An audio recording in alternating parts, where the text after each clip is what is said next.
According to reports, Ukraine struck aircraft included Tu-95 and Tu-22 strategic bombers, which Russia has relied on to fire long-range missiles at Ukraine throughout the war. The Tu-22 M3 is a formidable long-range supersonic missile carrier bomber. It is capable of destroying sea and ground-based targets with guided missiles and aerial bombs. Its variable wing sweep and ability to fly at extremely high and low altitudes makes it a stealthy and formidable opponent. Armed with missiles like the Kh-22, Kh-15 and Kh-32, as well as KAB or KAB-500 guided missiles and bombs, this bomber has been a key component of Russia's military strategy on Ukraine. Next is Russia's strategic nuclear-capable Tu-95 MS bomber. The Tu-95 MS are designed for long-range missions with a range exceeding 14,966 kilometers, allowing them to strike targets globally. Now, its large size allows it to carry a significant payload of 20,000 kilograms.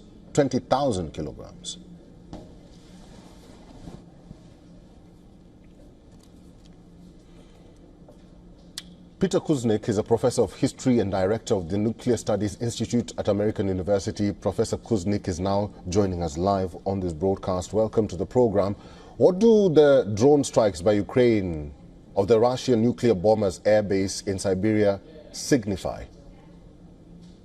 This is clearly a major escalation on Ukraine's part and dealing a significant blow to the Russian military capabilities.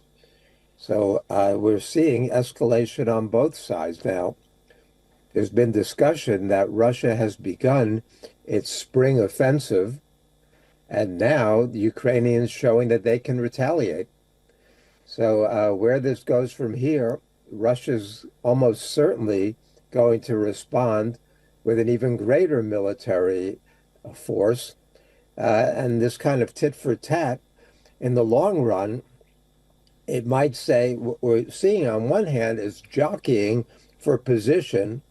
Who's going to have the stronger hand to play in the negotiations that are going to be resuming tomorrow in Istanbul?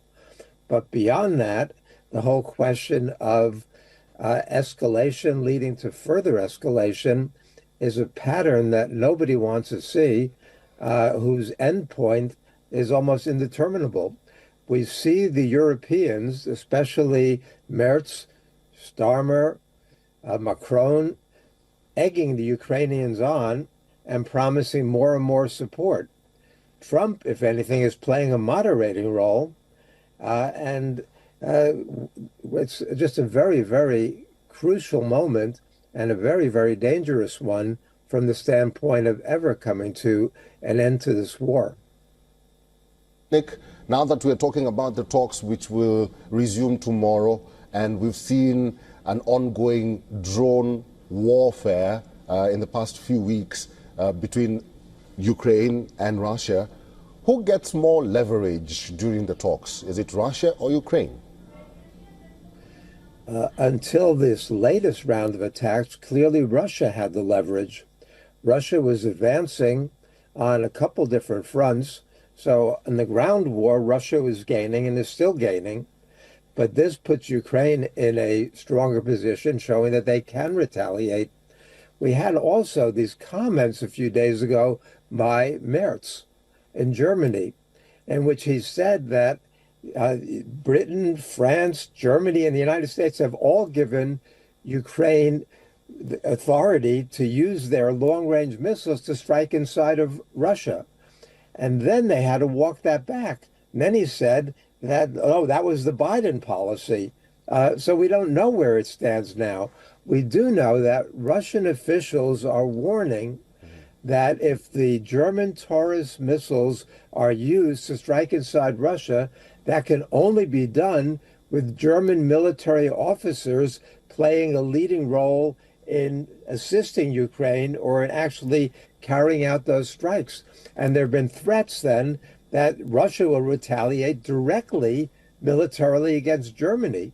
This kind of escalation is so dangerous at this point. That puts us on the door of World War III and the use of nuclear weapons.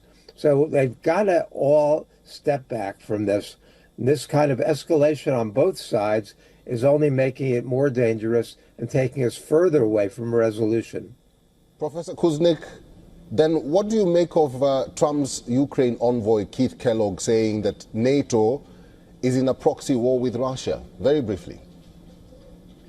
That's like saying that the Pope is Catholic. Yes, clearly NATO's in a proxy war with Russia. And General Kellogg also said that it's fair for Russia to not want Ukraine, Georgia, Moldova, anybody else in Eastern Europe to join NATO. So that's a recognition that's clear that the United States has said it's not going to allow Ukraine to join NATO. It's got to be unanimous. All 32 NATO countries have got to support any new members joining. We know that not only the United States, but as Kellogg said, at least 4 other NATO countries are also opposed to Ukraine joining. But Putin wants that in writing. He saw what happened to Gorbachev in 1990, when Gorbachev got verbal assurances that NATO would not expand 1 inch to the east, and then NATO kept expanding up to Russia's doorstep.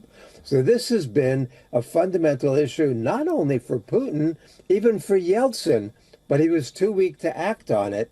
But NATO's expansion clearly, in the minds of the Russians, represents a geopolitical as well as a military threat that they cannot abide. So that's one of the things that's going to have to be agreed on for there to be a ceasefire and for this war to end.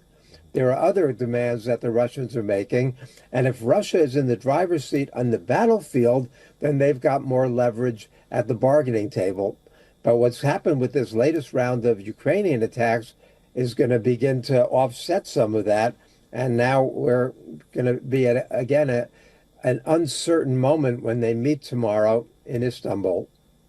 Well, Russia has actually responded and said that the attacks on the air bases by Ukraine is a terrorist attack. Yes. Professor Kuznick, we'll have to leave it there. Thank you very much for your time and for talking to us today. Thank you.